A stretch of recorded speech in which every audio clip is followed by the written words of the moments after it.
Terima kasih Bapak. Sakurano Kuri Garuda.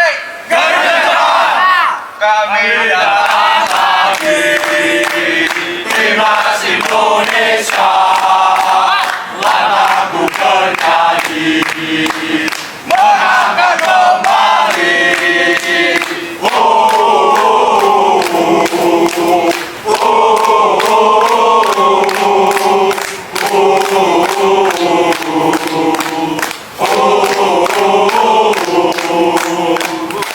Salam satu bangsa Indonesia. Sakurano Kuri Garuda. Well, actually not because Mengincar hasil finish di urutan ketiga, para pemain timnas Indonesia sudah siap menghadapi Jepang tanpa beban, bahkan dengan target kemenangan di kandang lawan. Sebanyak ribuan supporter Indonesia akan mendukung langsung laga pamungkas Indonesia kontra Jepang. Ada beberapa posisi yang kita lihat juga perlu diperkuat. PSSI tengah memproses pemain keturunan baru, untuk dipersiapkan agar segera bisa bergabung di putaran 4 kualifikasi Piala Dunia. Akan diapit kekuatan tim Timur Tengah.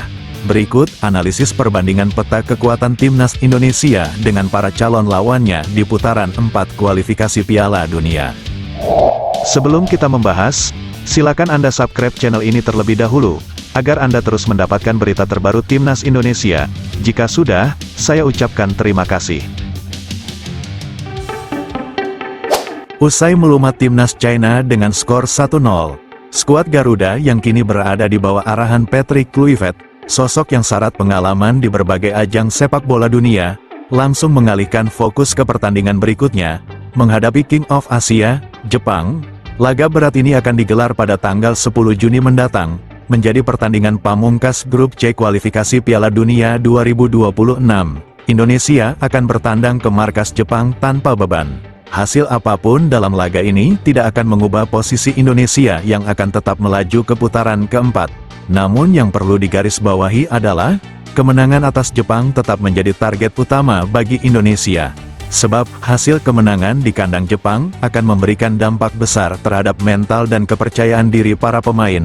Tak hanya itu saja, jika Indonesia mampu menumbangkan Jepang di kandangnya dan meraih 3 poin, maka peluang Indonesia untuk finish di peringkat ketiga grup C, akan sangat berdampak pada jalur penentuan calon lawan Indonesia di putaran 4 nantinya. Menempati posisi ketiga grup C jelas memberikan keuntungan strategis di putaran berikutnya. Berdasarkan format undian dan pemetaan kekuatan calon lawan, peringkat ketiga memungkinkan Indonesia menghadapi lawan yang relatif lebih ringan. Maka dari itu, laga kontra Jepang bukan semata soal gengsi atau harga diri. Lebih dari itu juga soal menyangkut arah perjuangan Indonesia menuju Piala Dunia. Secara statistik dan sejarah, Jepang adalah lawan yang sangat tangguh. Jepang tak hanya menjadi Raja Asia, mereka juga masuk kategori salah satu raksasa dunia. Namun, timnas Indonesia saat ini berbeda dari 10 atau 15 tahun yang lalu.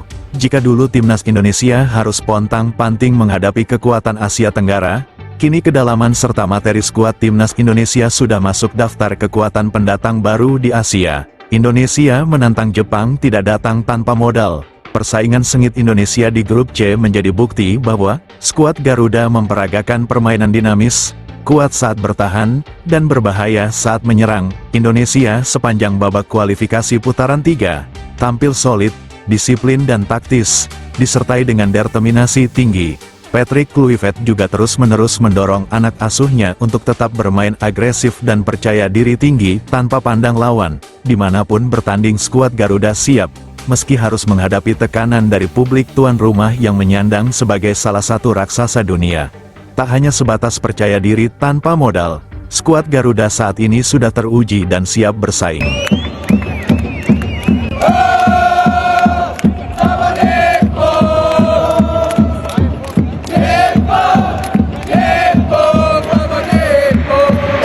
Dukungan dari supporter juga menjadi faktor penting dalam laga ini, untuk meningkatkan moral para pemain di laga tandang. Dan kabar baiknya, akan ada lebih dari 2.000 supporter Indonesia telah terkonfirmasi akan hadir langsung di laga Jepang versus Indonesia untuk memberikan dukungannya langsung. Angka ini masih bersifat sementara dan kemungkinan akan terus meningkat, seiring dengan antusiasme publik yang melonjak pasca kemenangan atas China.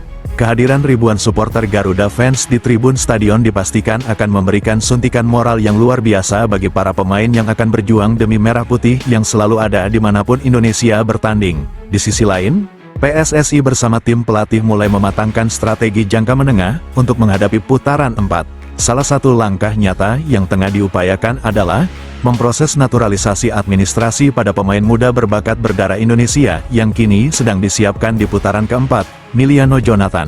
Pemain ini dikenal memiliki kelincahan disertai skill individu yang mumpuni. Pemain potensial ini memiliki pergerakan yang eksplosif dari sisi lapangan.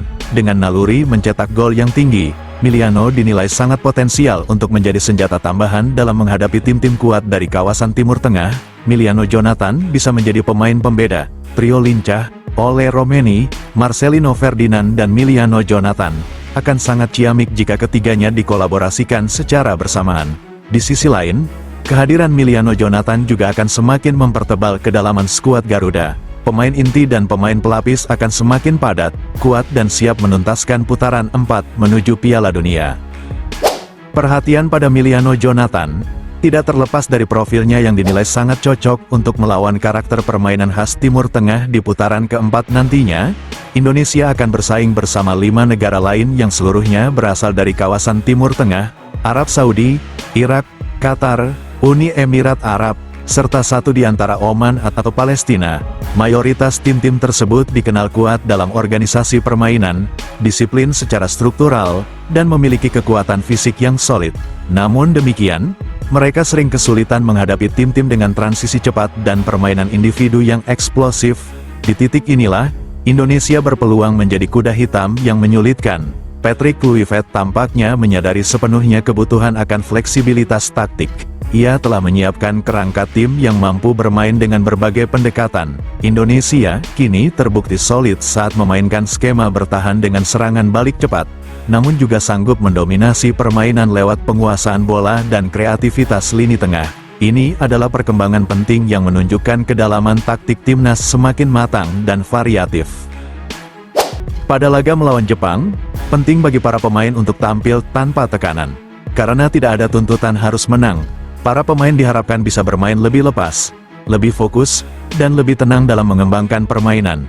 Dalam kondisi seperti itu, potensi terbaik justru lebih mungkin keluar. Dan bila pada akhirnya hasilnya adalah kemenangan, maka itu akan menjadi sinyal kuat bahwa Indonesia siap bersaing dengan siapapun di babak selanjutnya. Jepang memang lawan yang berat, tapi sejarah sepak bola selalu menyediakan ruang untuk kejutan. Selama para pemain tetap fokus, percaya diri, dan disiplin dalam menjalankan instruksi pelatih, maka segala kemungkinan tetap terbuka.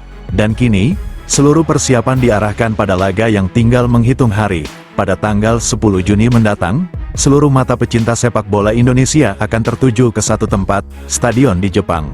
Disitulah sejarah mungkin akan kembali ditulis. Bukan hanya soal menang atau kalah, tetapi tentang bagaimana bangsa ini terus berjuang menembus batas, demi satu impian besar, tampil di Piala Dunia.